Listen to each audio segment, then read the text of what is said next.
Israel witnessed plagues. They walked through the sea. They watched Pharaoh's army disappear. So why did they still want to go back to Egypt? That's the question most believers never ask, because leaving Egypt was not Israel's hardest battle. The hardest battle was getting Egypt out of Israel. Yahweh can start bringing something into the light, and instead of asking, what does Scripture actually say, we start defending what feels familiar. Not because it was faithful or true, and not because it gave life, but because it was familiar. They remembered what was known, what felt normal, but they forgot about the bondage. That's one of the dangers of the old way. It rarely calls you back by reminding you what it cost you. It calls you back by reminding you what felt easy, what everyone understood, what kept the peace, what didn't require an explanation. And this still happens when Yahweh begins showing you that something you are handed may not fully line up with His word. A passage starts to stand out differently. A tradition you were never questioned begins to feel less certain. A teaching you accepted for years suddenly has to be tested. Something doesn't add up. But then comes the pull. And the pull doesn't always sound rebellious. It sounds careful, reasonable. It sounds like, don't take this too seriously. Don't make things harder. Don't ask too many questions. Don't disrupt what has always been done before.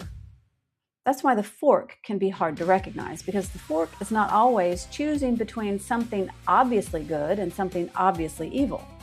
Sometimes the fork is choosing between what Scripture is exposing and what familiarity is protecting. Sometimes the thing we call peace is just the old way of staying unchallenged. Sometimes the thing we call wisdom is fear of being different. Sometimes the thing we call humility is really avoiding the cost of obedience. And sometimes the thing we keep defending is the very thing Yahweh is trying to bring into the light. That doesn't mean you attack people. It doesn't mean you become harsh. And it doesn't mean you rush into every question at once, but it does mean you stop letting familiarity decide what is safe. Because familiar is not the same as faithful.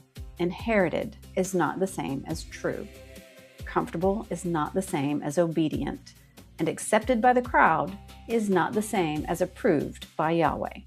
So when the old way pulls, don't only ask, why am I struggling?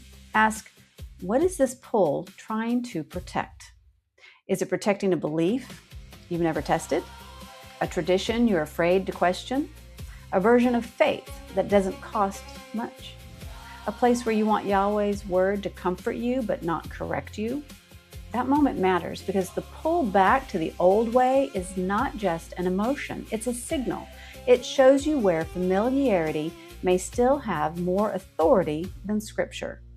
It shows you where the old way is still asking for your agreement. And it shows you where Yahweh may be inviting you to stop protecting what He is exposing. So here's the turn.